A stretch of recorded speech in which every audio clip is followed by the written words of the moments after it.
Welcome to the Success Resequencing Project. I'm Debbie Pontikas. And I'm Jen Newman. Join us as we challenge the traditional definitions of success so you can build a fulfilling path of your own. Get ready for inspired, candid conversations while gaining tools, inspiration, and confidence to create your own authentic success story.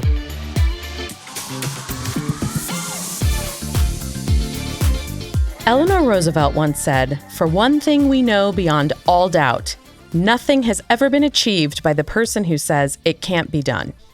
Today's guest is one of the most can-do people I know, pursuing life with drive, tenacity, and a fierce determination to be the best at whatever she does. That amazing woman is our co-host, Debbie Pontikas. Her list of accolades and accomplishments are noteworthy, from earning her MBA to rapidly flying through the ranks to the C-suite in marketing. When she became mom to her twin boys, something shifted, and she boldly left her marketing career to step out on her own in real estate. Nearly a decade later, Debbie has earned her way to the top 1% of realtors in Arizona, establishing herself as a leading industry expert. Getting to know her today will encourage you to sharpen your skills and live your best life, regardless of the endeavor. As someone who is privileged to call her friend, I can say with confidence she inspires me to do the same each and every day. So now, without further ado, please welcome Debbie Pontikas. Hi, Debbie. Hi, Jen. It feels very formal and official today that we're going to sit down. I mean, I've already been through the hot seat. Yes, you have. Okay, but now it's your turn. I know, which I'm scared. Now it's like your turn to get back. Is. Yeah, payback. Yeah, it's payback. No. I promise not. So, it's interesting. I was thinking a lot, being very contemplative about the questions I was going to ask you, because I realized that your accomplishments and your accolades go without question. It's very much something that you are identified with to those who know you. People know that you're a successful businesswoman, that you were also successful in the corporate world before you came into your own business. Your husband is an incredibly successful business owner as well. So there's those things precede you, right? Those are a given. And I realized in that one of the things I wanted to talk with you today about was more about the pieces that I don't think everybody knows. And I don't mean that from trying to invade privacy. I don't mean it that way, but I do mean it from, I feel very privileged to know you the way that I do. Yeah. And that being someone who you do consistently, it's not that you're not extroverted about your personal life. It's not like you're running all over town being like, yeah, this is what happened today. Right. This is what happened at home. You're very much, you're on task, focused and delivering when we're in that business world. But then to see you in your private life with your family, you are also, it lights you up inside. Yeah. And so I also know how much credit you give to your family, both your immediate family with Ari and the boys, but also to your folks, to your upbringing. And I really want to dig into that today. Great, let's do it. So here we go. Okay. And that's it. And scene. We're done.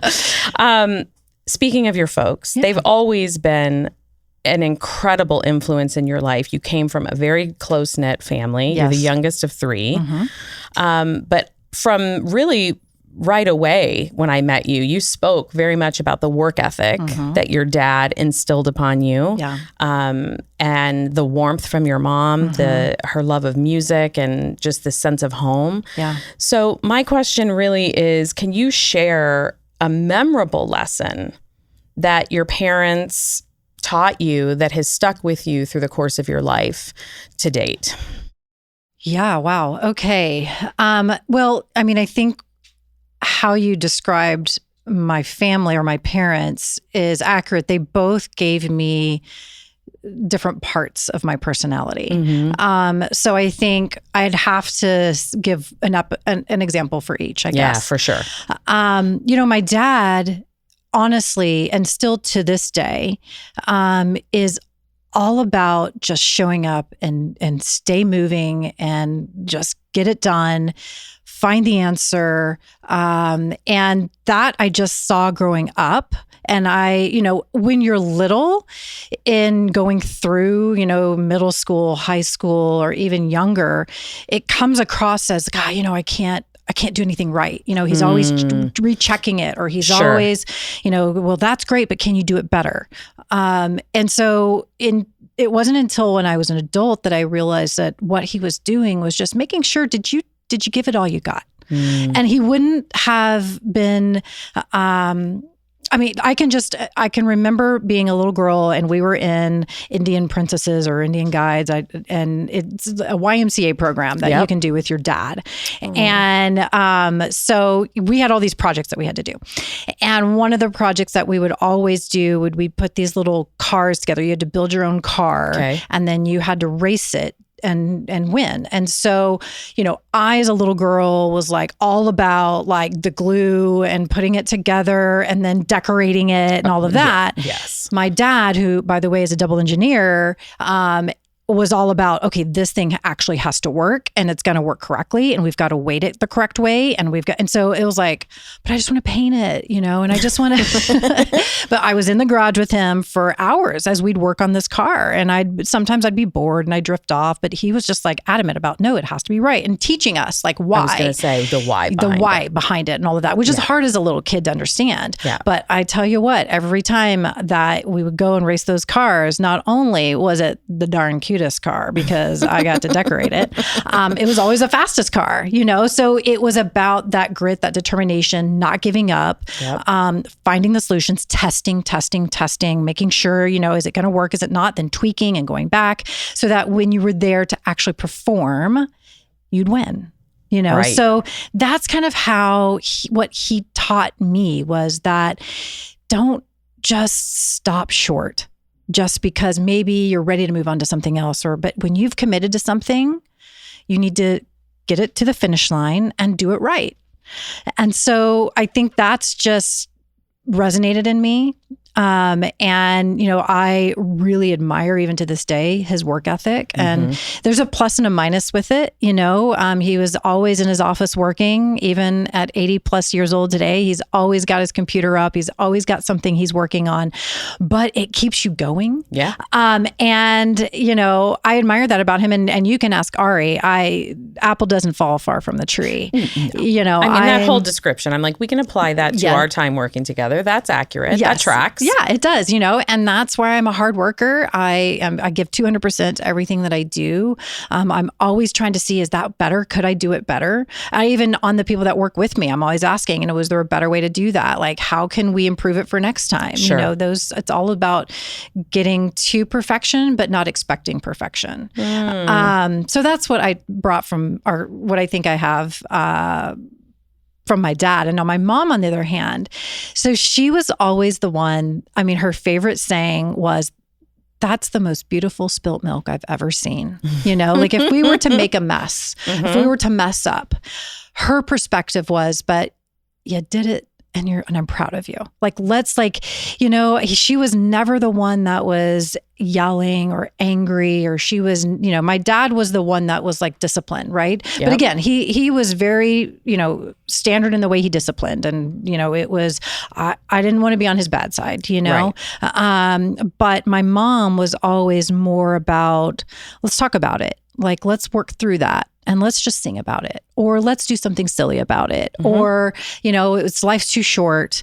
And so that's kind of where, and she was always singing a song or doing something and with music. And I think that's where I got my love for singing and music. Her sense of humor is also something that I have definitely taken. Funny story for her that I would always, as a kid, you're embarrassed by some of the things your parents do, but as an adult, you appreciate them. Yep. So she has this sense of humor, and this is the thing that always pops in mind. So back in the day when you would like write checks at the grocery store, right? Oh, Does everyone remember writing checks? I hope so. I hope so. So we'd always get through the line and we're checking out, right?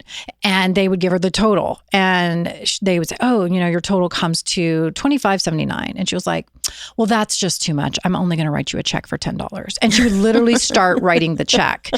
And we were mortified. We would be like, looking like, no, she's kidding. She's totally kidding. Like she's actually, look down, she's writing the check for the full amount. Yep. But she would just always come up with something witty and quirky and get you on your feet. And if you weren't paying attention, you were like, wait, what? And she still does that today, which is, where I get my sense of humor from. I think both of them combined kind of put me together. Yeah. And I've really brought a lot of that in. But I think what most people see from me is probably the dad in me and my work ethic. And I'm like, I don't like people who don't work hard. Like, this is yours. You got to do it, own it, take ownership, take accountability. Like that's how I am in my work life. Yes. But then when you get to see me in my personal life, I'm much more like my mom, where it's just like joking and laughing and making a song about everything. And even as I raise my kids, honestly, Ari and I talk about this all the time. Like he's more of the like black and white, like we've got to set some parameters and all that. And I'm more like, well, let's just talk about it.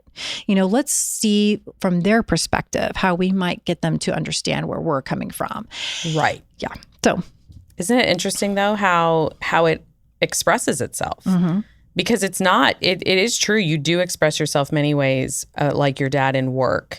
And I think it's interesting when we adopt those patterns from our parents. It is interesting to see where it shows up. So it's true. I've seen you with your kids. I mean, you are the one. I mean, it's hysterical. But to see that it's really interesting, though, that you gleaned that balance from your mom and dad, because one would not work as well without the other. Right. And I'm sure that also is a testament to why they've been married for over 50 years, right? Because it does take that balance, which we all know to be true. Yes, absolutely.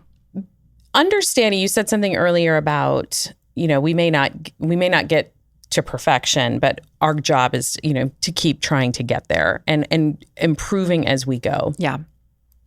I also think that sometimes we can't value the achievement unless we have had some sort of setback, challenge, failure where we can really put it in perspective. Yeah. I think that helps adjust our feelings about that along the way.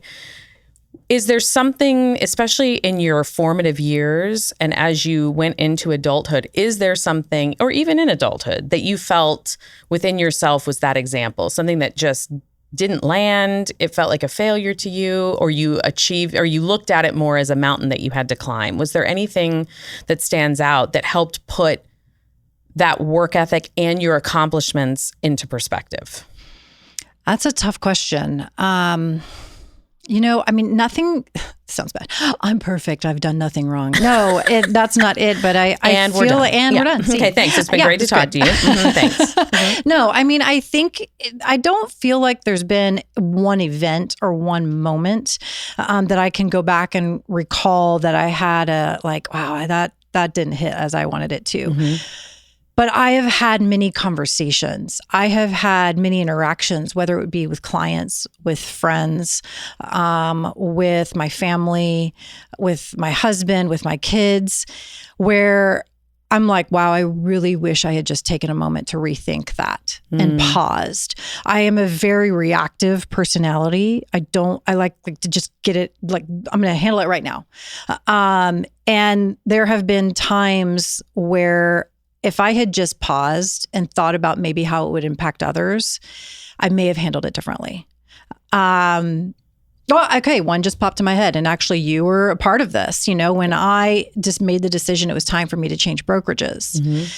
I was a very black and white. For me, it wasn't a overnight decision by any means. I had contemplated it for a while, but I kept it to myself for various reasons. But when I decided, it was black and white and it was done. And I literally ripped the carpet underneath probably everyone around me when I did it. Yeah. And left a lot of people scratching their heads and wondering why. And it didn't seem authentic. It didn't seem like it came from a good place. So I think if I were to go back in time, I'd do that. That was a pivotal change for me. I wouldn't change the decision, but I would change how I handled it. Interesting. And how I should have interacted with people who had been extremely supportive of me at the time that I was there, and just explained it better as to why. Understood. I also think because you are very formulaic in how you approach things, and that you are roll up your sleeves. What are the steps? What's the timeline? How do we need to do this? What's the goal? Yes. And you are very methodical about that, Yes. right? It's like, let's go. And there's no, we're not going to turn around and revisit history. We're not going to go, we don't need to go down that path. Let's just stay on task. So that is an interesting point, that may always have resulted in a solid achievement. But there is something for that set of soft skills that come along with that. Not everything maybe has to always have an outcome on a to-do list, right? That sometimes it is about just sitting in the feels of whatever that is, or in the indecision. Yeah. Right? And I think what I have come to learn about myself, especially in that experience and others that I've had, where it's just been, I've looked back and be like, oof, I could have handled that better. And that's a feeling, right? It's you a feel feeling. that. Like that doesn't feel good anymore. It went differently in my head. Sure. Because two things that I've realized about myself, which I'm going to be very vulnerable at this point. One is I tend to think about myself first and then realize how it might impact others. That is something that I have to work on, definitely. But I also am really adverse to conflict. That is something that, as strong as I come across and as strong as I am with how I go through my life and my work and all of that, when it comes to dealing with conflict, man, I am a coward. I will full on admit it. And I think when I look back and I don't like how I handled myself in certain situations, it's because I gave into that. Yeah. And just kind of made a quick rash decision that was good for me, but it may not have been the easy. It was the easy decision. Understood. And it would have been harder for me to face conflict, where pushback or someone challenging me on something. Yep. I don't like those situations. So sometimes I handle a situation so that I can quickly get over it and move on. But realize afterwards that I was like, that was icky. That was gross. Like that, I should have had more courage to sit down in front of that person and say what I needed to say, and know that they have every right to say what they need to say back. Right. And that's a hard thing for me to do. Though I applaud your vulnerability with that, because I think high achieving people have that's the end result, right? That's what matters. It's about putting that stamp on whatever that effort is and achieving it. Right. And I think, especially in women, and especially of our generation, we were taught to be the good girls and the nice girls. And somewhere along the way, through society, we internalized that as we weren't supposed to cause conflict, and we weren't supposed to be a part of it. Right. And I find it interesting that would be your reaction to that, because I do think it comes down to that good girl syndrome. I really do. We just genuinely were told to be nice. And the thing is that I can only imagine you delivering conflict or having conflict. It would still be in the nicest way possible. So I think that's the piece that I feel has been a challenge for our generation, is figuring that out. Because then you get labeled sometimes. People take it to a negative place, where that discourse is healthy. It's important. We learn a lot about ourselves through it. And usually we figure out that people are closer in their opinions than we might think. Yeah. But we don't want to be perceived as the person who's causing that conflict. Exactly. And honestly, when you're making a transition or a change, whether it's in your career, whether it's in your life, and it may be a little, it's a risk, and you're not sure where it's going to go, and you have a lot of apprehension about it, right? That's right. We've all had these types of transitions. For sure. The last thing you want is for someone to question you on it. Like, it is hard enough for you to say, I am making a big shift, for someone to say, well, I don't agree with you. I think you're making a mistake. And You don't want to hear it. Now, maybe we should get better at hearing those things, because if we can actually come back at all of those cons with really great answers, it gives us much more confidence that we've made the right decision. But even if we can't, sometimes you just got to make a change in your life, in your career. And it's hard to stand in front of someone who maybe for their own selfish reasons, doesn't understand the change, doesn't want to understand the change, and is going to come across very negative. Or maybe you just fear. And that I think is a lot of it. It's a lot of fear. You fear they will come across as negative, and you fear they're going to be disappointed in you. And that goes back to back to my childhood. It's like I just didn't want to disappoint anyone. I don't like disappointing anyone. But I know that I'm going to make changes in my life that may disappoint people, or maybe they won't. But it's a hard unknown. Yes. And so I think at those times, if I were to look back and say, man, I wish I could have handled that differently, were those times, those moments where I just was like, that was a bad choice. I could have handled that differently. I wish I could go back and explain myself, but you can't. Right. And those are that's where I'm still working on because I know there's going to be more of those decisions and choices down the road, but I would like to know that I can get to a point where I'll have the courage to sit down and explain my situation, and also the courage to listen to why they may disagree and be okay with that. Yeah. Well, I think when we're afraid of what they may say in a disagreement, it's because there's fear that they may be right. Well, there's that. And so there's that piece is hard. What I take away from this, though, that I think will resonate with listeners as well, is that there is something, though, to be said for being on the other end of the spectrum, which is, to your point, that you think about yourself first and make those decisions. That is fully rooted within what works for you. Mm-hmm. So many people are seeking outside approval, influence, and opinions to formulate their decisions. Mm-hmm. And a lot of times that can get really twisted internally for that person, because then they're not even sure where they stand with it. So the other extreme of that is also very challenging. And we want to be able to trust our instincts. We want to be able to trust the inner voice and our inner knowing.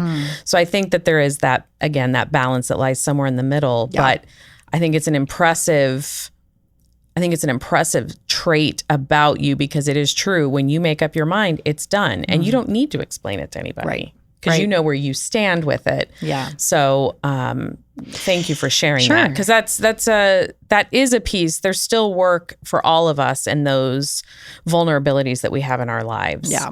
That we never stop. We know that. Yeah. It's all about the journey, right? Is. It's not an end point. It's all about the journey. Yeah.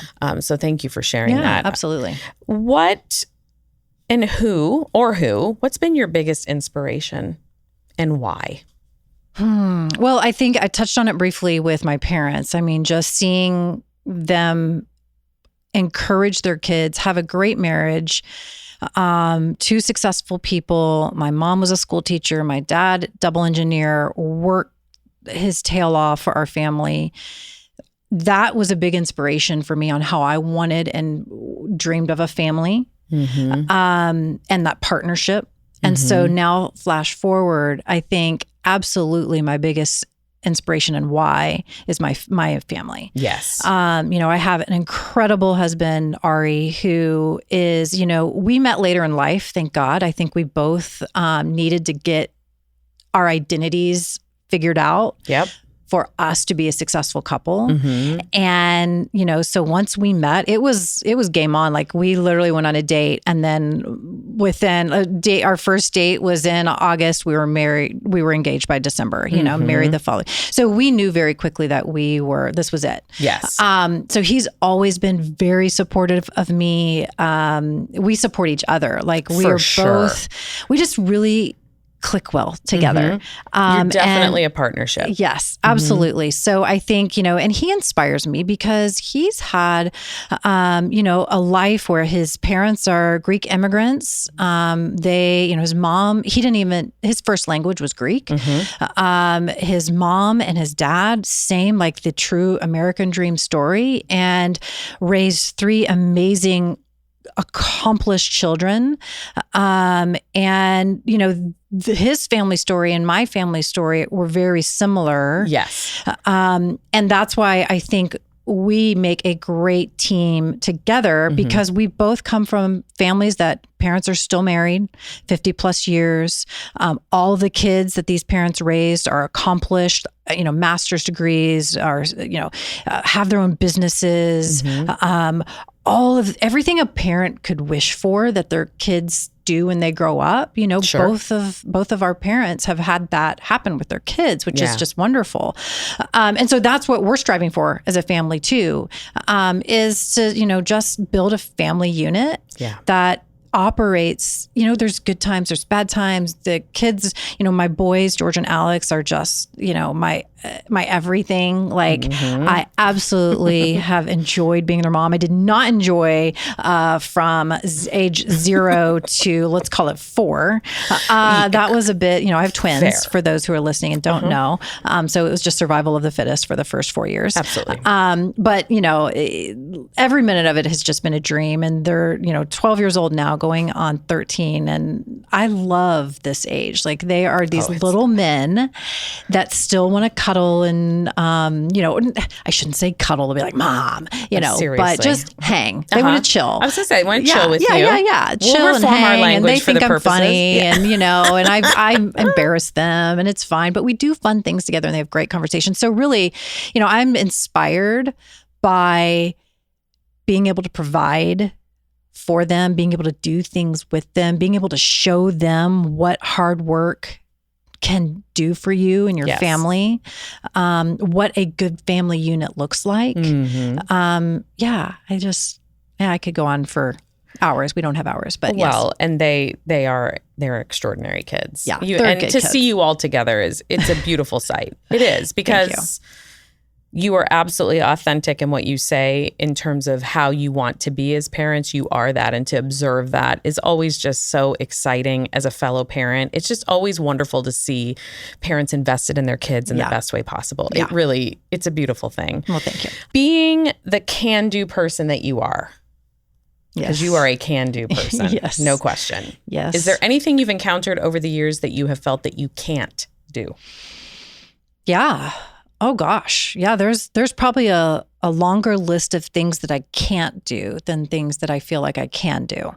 But I mean, to name a few, how do I phrase this? Like, you know that I have also, like you, a passion for singing and performance and all of that. But I don't have, in that capacity, the skill or talent to have made that a profession or career.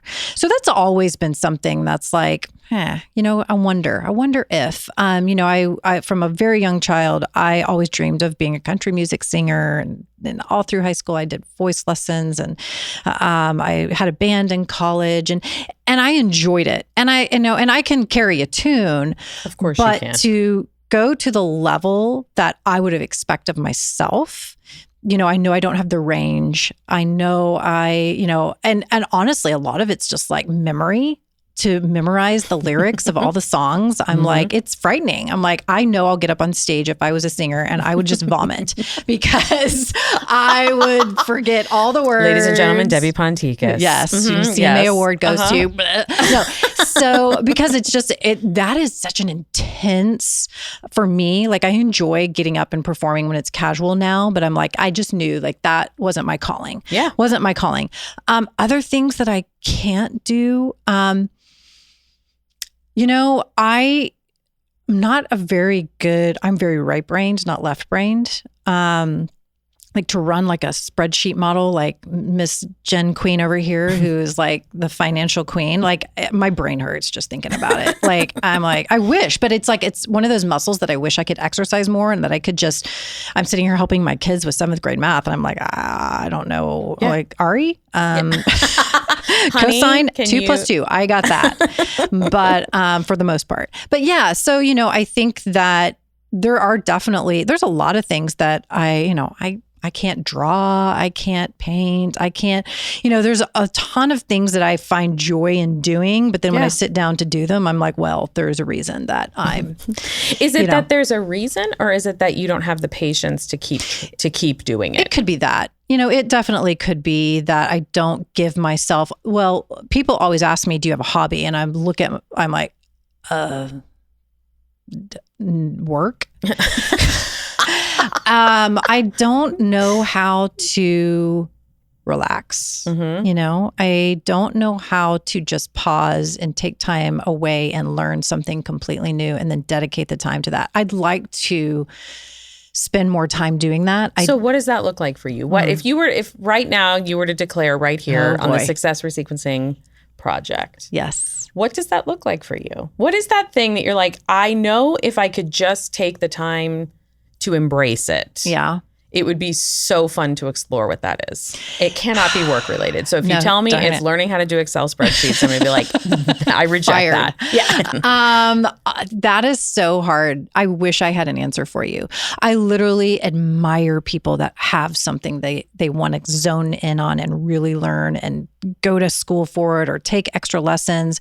And I'm like, well, I mean, you're doing watercoloring and I'm like so inspired by that. And I'm like, well, what could I do that? And then I'm like, well, no, that's Jen's thing. And I'm like, we can do it together. No, we can do it together. Fabulous. Let's do it. And then, like drawing, I enjoy drawing, but I'm like, I wouldn't know what to draw.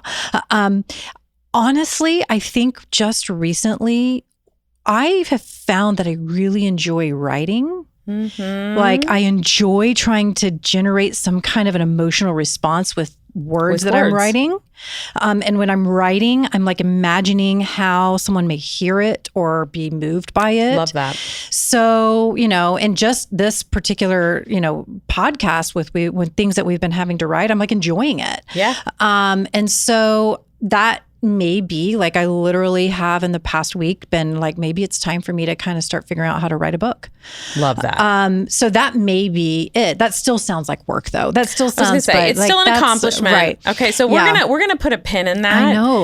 We're gonna explore that as time goes on, because I think that there is something, one of the things that we're focused on is encouraging people that there is no set path. Right. And that your path is your own, and that you don't have to follow a set path to get where you want to go. Yeah.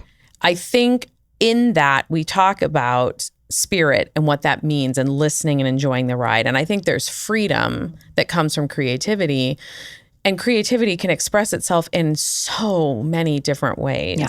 So yes, there's something about invoking feelings through words that's different than writing a book. Right. Because that's an accomplishment. Right. So we'll be looking forward to Debbie Pontikas, the poetry that comes from within. It's going to be... Love it. Yes. But I think it's really important, because someone listening to you is going to hear... I'm confident they're going to feel inspired to sharpen their skills and to just go after what it is that they want. Right. But I think that there is something really helpful to hear from someone who is a high achiever, to hear that not everything in life is figured out. Right. That there are still things that are a work in progress. Yes, and always will be. Always will be. But I think that that's really helpful. So thank you for just sharing that. Now, back to the work side of things. You and Ari, both thriving small business owners. You both have created really an incredible business legacy for both yourselves and for your family, right? And for others that encounter that business and however of service they're coming to you for. What has that been like, being a two business owner family, without the consistency that a lot of people feel that they need to have a successful life? And by consistency, I mean just an employee mindset. Right. What does that look like as a couple who that's what you've known since your major pivot after having the boys? What does that look and feel like on a day-to-day basis? Yeah, I mean, it's a great question. And I think that, again, it goes back to me being incredibly lucky to have a spouse, a partner that is 100% supportive of all the craziness that I come up with. Because, it truly is a back and forth of me supporting him and then him supporting me and then me supporting him. I know when he first moved here and I hadn't gotten my real estate license yet, I was still in corporate America. Yep. He relocated his practice and bought a practice here in 2007, 2008, which was tumultuous times. the worst time to buy and start a practice. And so at that point, for the first couple of years of his practice, of his business that he was building here in Phoenix, I supported us. And we were blessed that, hey, he could come and just focus and dig in. There were months that we were scraping up just to make sure his employees got paid. And he didn't take anything home for months.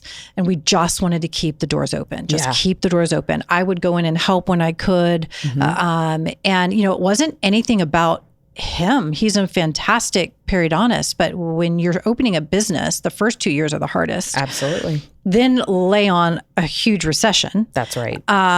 It was just, the timing was just challenging. Yeah. So we dug in and we just did what we could to support his business. And then, of course, it started doing well, very supportive. Then, of course, we had kids, right? So we found out we were having twins. And again, I was still working my corporate job, trying to climb that ladder. And, literally had the nanny set up and everything because I was just chasing that next promotion. And I was like, I'm going back to work. And it's like, okay, great. So we had the nanny set up and everything. And then the weekend before I was supposed to go back, I looked at him and I said, I can't do it. Yep. I need to be home for my boys. Like, I want to be a mom. And it was literally the weekend before we go back. And so he's literally looking at me with open eyes, like, okay, well, then no regrets. We'll figure it out. And thank goodness that it had worked out that by then his business was thriving. Yeah. And so we looked at each other and, we were both making 6-figure incomes. And he looked at me and he was like, okay, you're going to give that up. I'm like, yeah, I'm going to give it up. He was like, okay. Well, he's like, you can always go back to work, but you'll never get this time home with the boys again. Yeah. And the fact that I had that support from him to do that, it was incredible. It was a blessing. And so I quit my job and stayed home, and I was a mom for 2.5 years, and we just figured it out. You figure it out. You do. You just do with what you have. And we were happy. We were so happy. It was not easy. Sure. I mean, let's be clear. It wasn't easy. He had long days at the office. I had long days at home with the kids. He'd come home. The first thing I wanted to do was just pat, absolutely. And done. It's your turn. He looked at me like, you don't even understand the day that I just had. Right. Like, I need a minute. But we figured it out, and then when I decided to get my real estate license, again, it was like, okay, so let me be clear. You were a C-suite executive. They've told you they would welcome you back, 6-figure income. And you want to go get a license to do real estate, which anyone who's a high school graduate can do. I'm like, yep. That's what I'm telling you. And he was like, okay, well, let's talk about it. Right. So he's really good about back and forth and just like, not to where if I say I want to do it, he'll support me. But he's like, well, let's just talk through this. Yeah. Like he volleys. Yeah. And so we did. We had the whole conversation. And he was like, do it. Go. Like because I said, I can be different. And this is not a hobby. This is going to be and there's no reason I can't be successful. Yeah. He was like, go.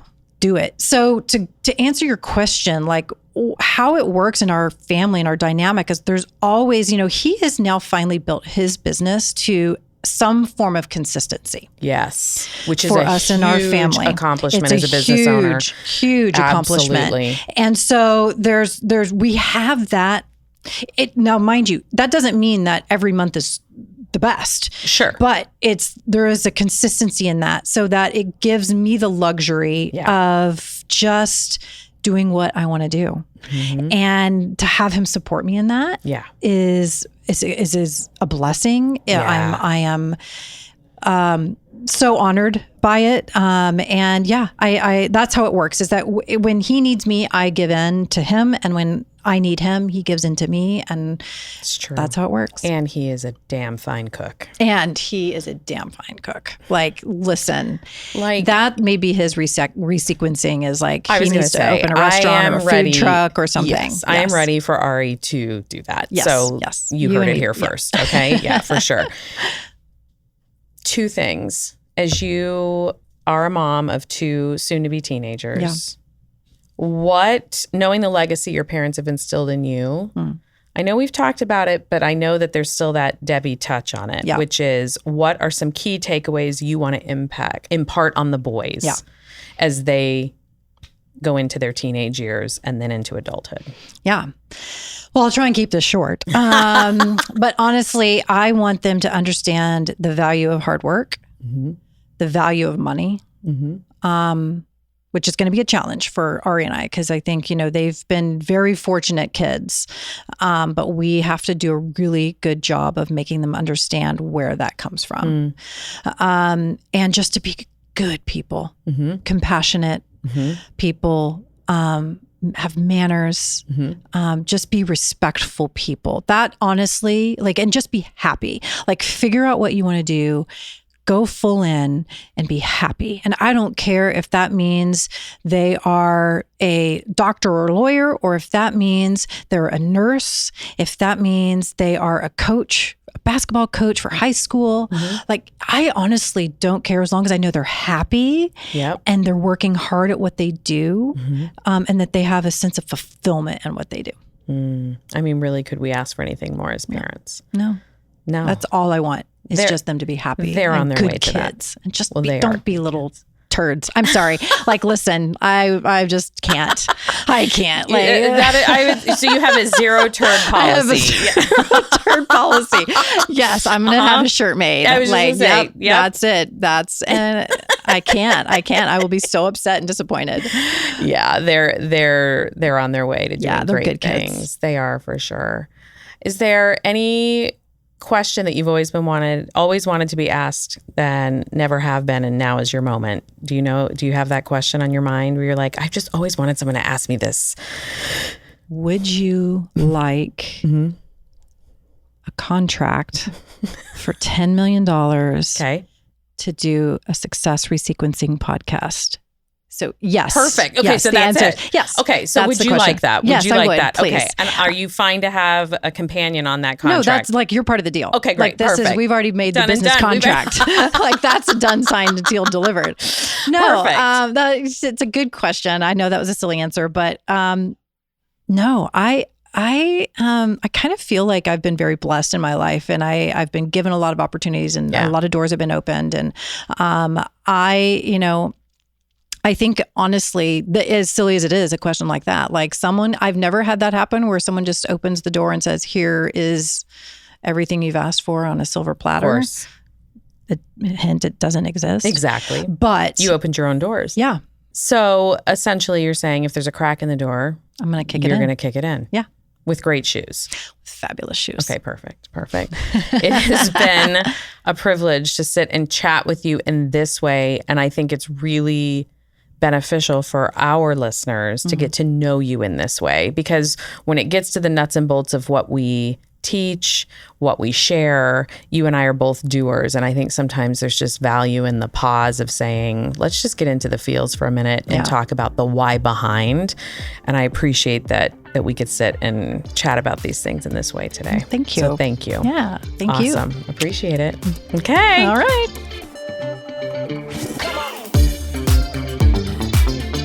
Thanks for joining us. If you loved this episode and know of someone who would find value in it, please spread the word and share it with a friend. We are passionate about redefining success, and it would mean the world if you could help us get our mission out to as many people as possible.